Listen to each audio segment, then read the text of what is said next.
Поштувани, добар ден. Ги следите вестите на Канал 8. Министерството за здравство упати јавен повик за пријавување на медицински сестри за учество во патронажна дејност. Ангажманот ќе биде на 6 месеци, а ќе се спроведува во јавните здравствени установи во државата.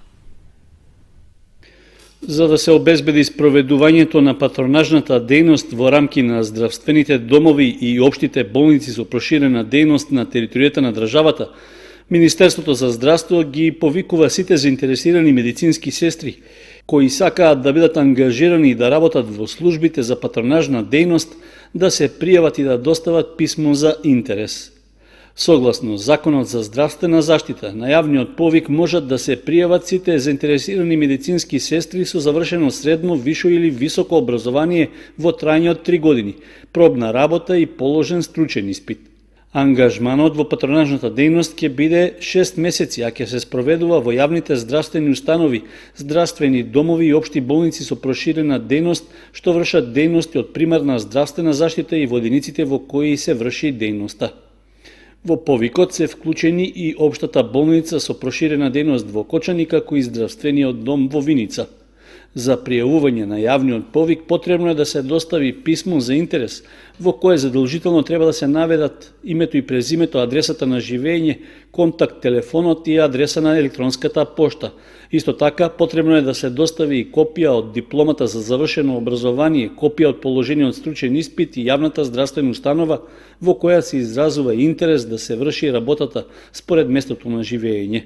Пријавата, заедно со документацијата, потребно да се достават во писмена форма до архивата на Министерството за здравство најдоцна до 30 јуни годинава. При тоа треба да се назначи дека документите се за јавниот повик за изразување интерес за работа во службите за патронажна дејност за медицински сестри. Се тампонираат близу 3 километри земјен пат за потребите на земјоделците во Виничко. Средствата за овој пат се обезбедени преку Министерството за земјоделство во соработка со Источнопланскиот регион. Земјоделците кои имаат обработливи површини во местото викано Штипски пат наскоро ќе добијат уреден тампониран земјен пат со соодветни каналетки за наводнување. Механизацијата на струмичката фирма Џони на терен ги вршеше градежните активности. Се пробива пат во должина од 2 км и 900 метри, а вкупна инвестиција 850.000 денари.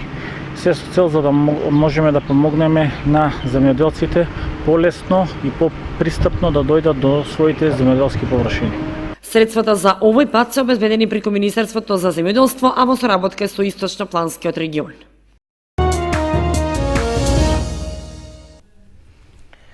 Продолжен е рокот за поднесување на барања за предадено кравјо, овчо и козјо млеко во преработувачки капацитети за месеците јануари, февруари, март и април 2019 година, информираше Горан Миладинов од подрачната единица на Министерството за земјоделство, шумарство и водостопанство Кочани. Рокот за поднесување на барањата е до 31 јули. Првично беше до 15 јуни. Сега рокот за поднесување на барања за субвенции за предадено кравјо, овчо и козјо млеко во преработувачките капацитети е продолжен до 31 јули, информираат од подрачната единица на Министерството за земјоделство во Кочани. Овие барања се однесуваат за месеците јануари, февруари, март и април 2019 година. Горанчо Миладинов од подрачната единица од Кочани истакнува дека досега се пријавиле 240 земјоделци од Кочани, Зрновци и Чешиново Облешево. Тој додава дека до продолжениот рок до 31 јули се очекуваат околу 300 земјоделци да поднесат барање.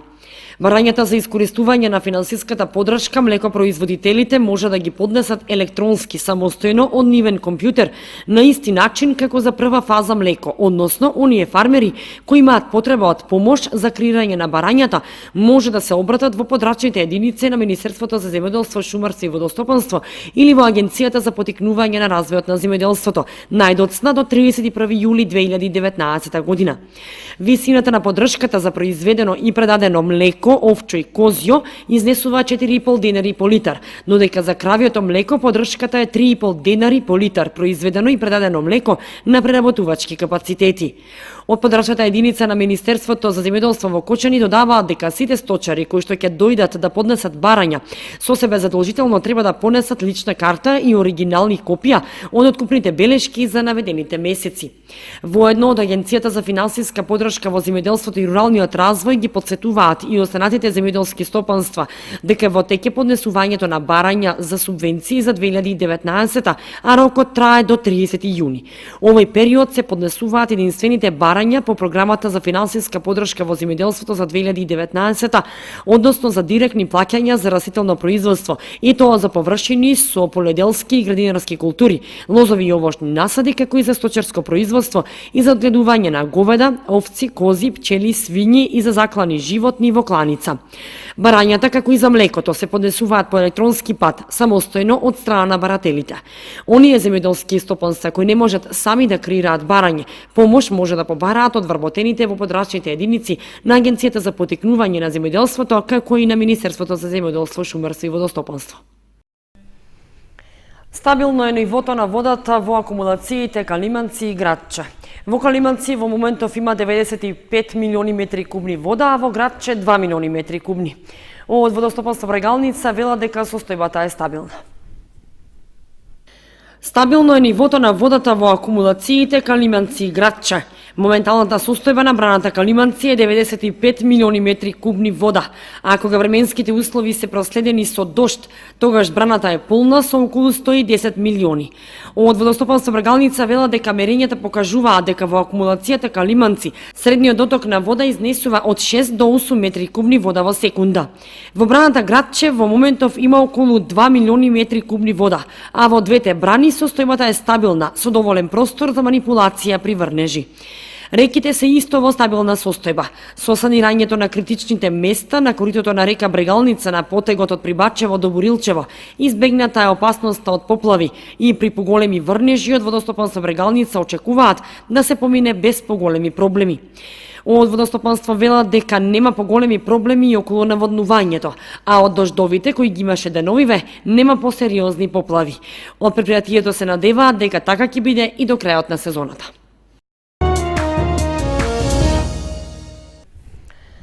Завршен настан од проектот Доживотна математика се одржа во Средното општинско училиште Лјупчо Сантов.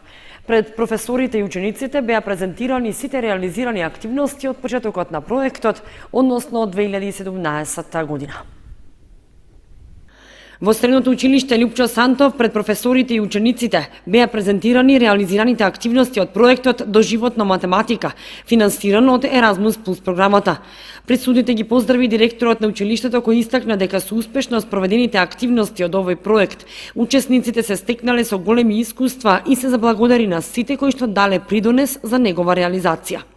Овој проект е прво наше искуство на работа на проекти од програмата на Европската Унија, односно од програмата Еразмус Плюс, чиј координатор беше нашата колешка Весна Кушевска. Беа вклучени 5 држави, вклучително со нашата, и нашето искуство се базираше врз тоа да се разменуваат кадри, тоа на професорски кадри и ученички кадри со државите кои што беа вклучени во проектот, како и целта беше да се подигне степенот на начинот на учење на математиката во овие 5 средни школи вклучени во проектот.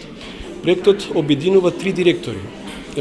Моите претходници Доне Донев и Миле Левков, кои што исто така сестрадно и несебично учествува во подготовките и реализацијата на овој проект. Голема благодарност до целокупниот колектив, особено до професорите кои што беа вклучени во проектот, во неговите проектни активности, како и на учениците кои што ни го обелија образот секаде каде што се појавувавме. Овие искуства кои што ги носат нашите ученици, поради тоа што беа сместувани во фамилии на државите во кои беа учесници, се длабоки спомени кои што ќе ги носат во текот на целиот живот, каде што покрај математиката има прилика да се запознаат со државите, со нивниот менталитет, со културата, со традицијата, а пред се и над се со образовниот систем, средношколскиот образовен систем, каде сме ние, каде се тие. Голема благодарност и до медиумите кои што цело време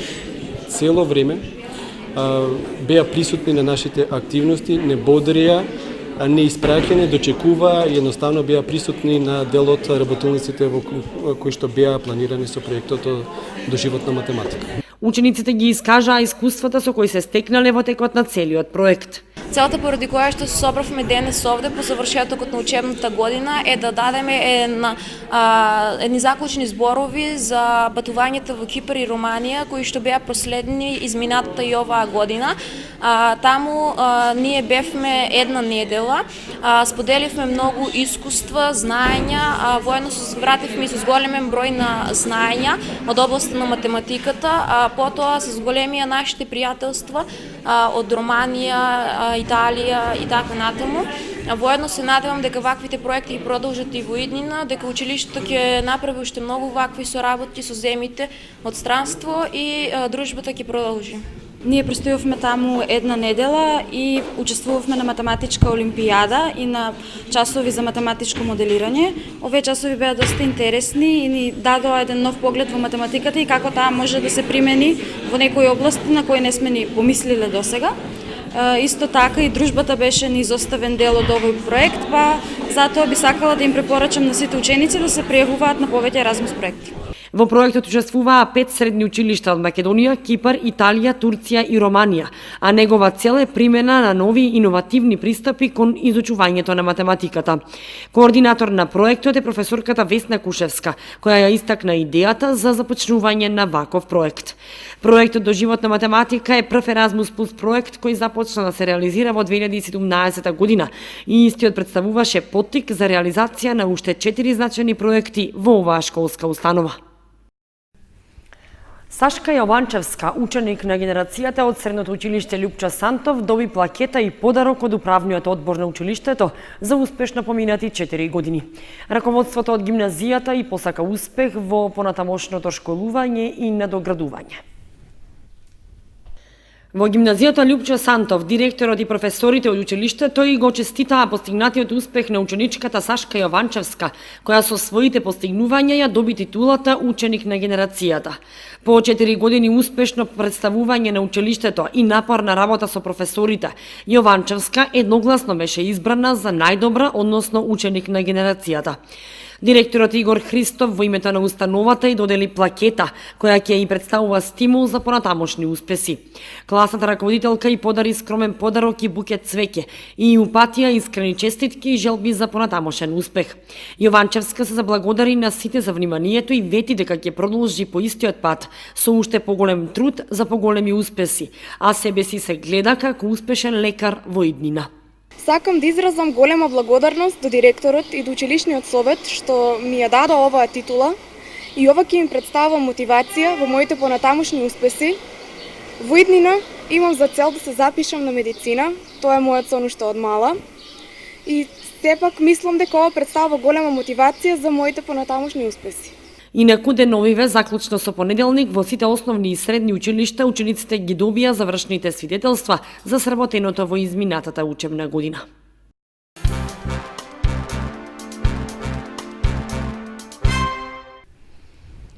Дождот што паѓаше деновиве го одложи отворањето на базенот за сабота 22 јуни. Собствениците најавуваат дека истото ќе биде во 10 часот, а ветуваат добра забава и богата програма во текот на целиот летен период. Беше најавено за среда, но дождот го одложи отворањето на базенот во Кочани. Истото е презакажано за сабота 22 јуни во 10 часот. Со отворањето на базенот, а претходно и на летната дискотека Аква, всушност започна организирањето на летните лудории во Кочани. Кочанскиот базен годинава е реновиран и уреден, а собствениците најавуваат забава и исполнети денови за граѓаните во текот на целиот летен период, кога кочанци ќе имаат пријатно место за поминување и разладување во топлите денови. Деновиве се работеше на чистење и подготвување на базенот, а собствениците на летните задоволства не ги заборавија и децата и за нив подготвија 2 мали базени и детски реквизити. И годинава на базенот се поставени лежалки и чадори за сенка и маси и столови за уживање. Новина ланската година беше организирањето на Аква Самар фестивал, кој се организира и годинава и ќе се одржи од 26 до 28 јули, на кој ќе учествуваат Раста, Гери Никол, 2 Бона и познати диџеи. Картата за користење на базенот од годинава е променета и изнесува 100 денари со вклучен ваучер од 50 денари за било каков пијалок, а оние кои често го користат базенот може да си купат сезонска карта за целиот летен период која изнесува 800 денари. Во текот на летниот период во дискотеката Аква е планирана добра музика со познати диџеи, а собствениците почнаа да реализираат и најавената идеја за проширување на целиот објект со плажа и игралиште за голф и одбојка, така што започна подготовката и уредувањето на просторот на кој што треба да биде игралиштето за голф. Собствениците најавуваат забава и исполнети денови за граѓаните во текот на целиот летен период, која кочанци ќе имаат пријатно место за поминување и разладување во топлите денови.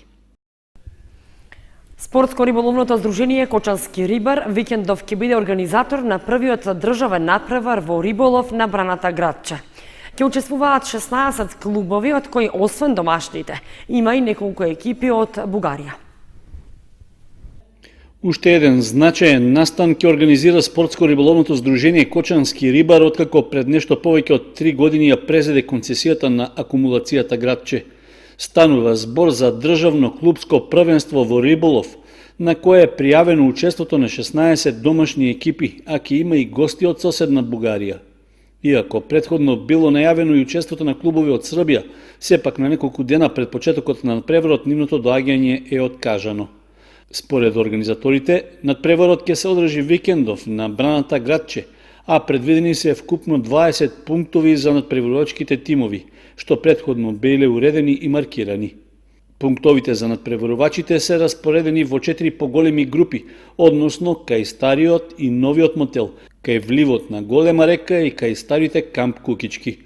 Инаку, Кочанското риболовно здружение за прв пат е организатор на државен надпревар во риболов, што е големо признание за досегашната негова активност и масовност. Членовите од Кочански рибар тоа го потврдија и со поголемиот број порибувања со крупен и ситен краб на браната Градче, како и со организирањето на 2 клубски риболовни надпревари. Прогласувањето на победниците на државниот надпревар е предвидено за внедела попладне, а на најдобрите ќе им бидат доделени награди и признанија.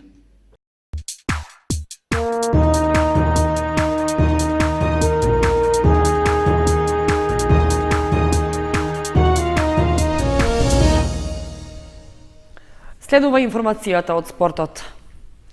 Извлечени се двојките за традиционалниот петровденски турнир во мал фудбал. Учествуваат 15 екипи кои во систем на елиминации треба да ја дадат најдобрата од финалниот надпревар, што ќе се одигра во чест на празникот на Кочани. В понеделник ќе започнат надпреварите од првото коло на петровденскиот турнир во мал фудбал. Традиционално, по повод празникот на градот, турнирот го организира Општина Кочани во соработка со Општинскиот фудбалски сојуз. Оваа спортска манифестација годинава ќе се одржи по 18 пат, а слично како и во изминатите години, интересот за учество на спортските екипи бил задоволителен, па се пријавија 15 екипи. Во салата на Советот беше извршено ждребувањето на екипите кои ќе се надпреваруваат во 4 групи. Во првата група се екипите Генек Спаневски, Клариса, Сити Кафе и Кајмицката. Во втората Фабијан, Астибо, Пикадили Идеал и Кафе Хаус. Во третата Гушков Текстил, Деликатес, Пјаца и ресторан Ливада, а во четвртата група се Балкан Лукс, Мегаспорт и Интертекс.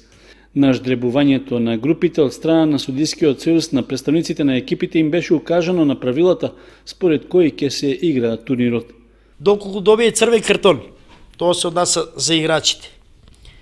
За напад на судија или играч, најстрого ќе биде казнет играчо. Со тоа до крајот на турнирот ќе биде суспендиран. Одлуките на судиските двојки е конечна и по правила и пропуси како што е по кодексот. Значи сите грешеме, така може и судиите да грешат. Играчите исто така. Тоа нема, тука немаме вар, не можеме свесни, можеме да грешиме. Може да се направи превид, да не биде оштетена некоја екипа. Ке барам од представниците кои ќе прават записници, по надпреварот да дават оценка за судењето, тоа е за судиската двојка, од 6 до 10, бидејќи тоа ќе влијае за понатамошното судење на овој турнир. За овој петровденски турнир се 10 души суди ставени, така да нема проблеми да имате, се зависи од представниците и од екипите, и од самиот судија.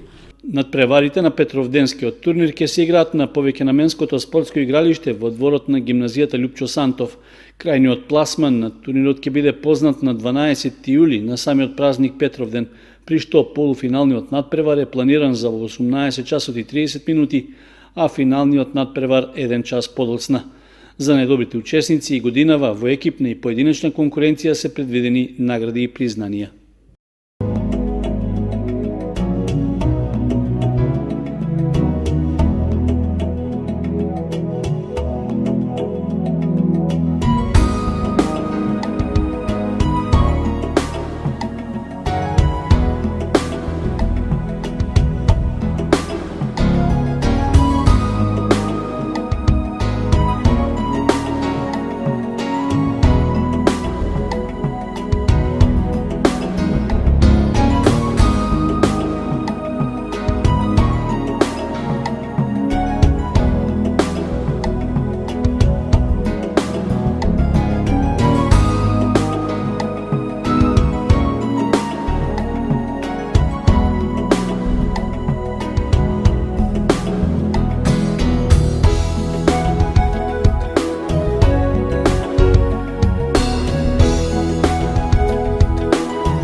Почитувани, тука ги извршуваме вестите на Канал 8. Ви посакуваме пријатен викенд. Довидување.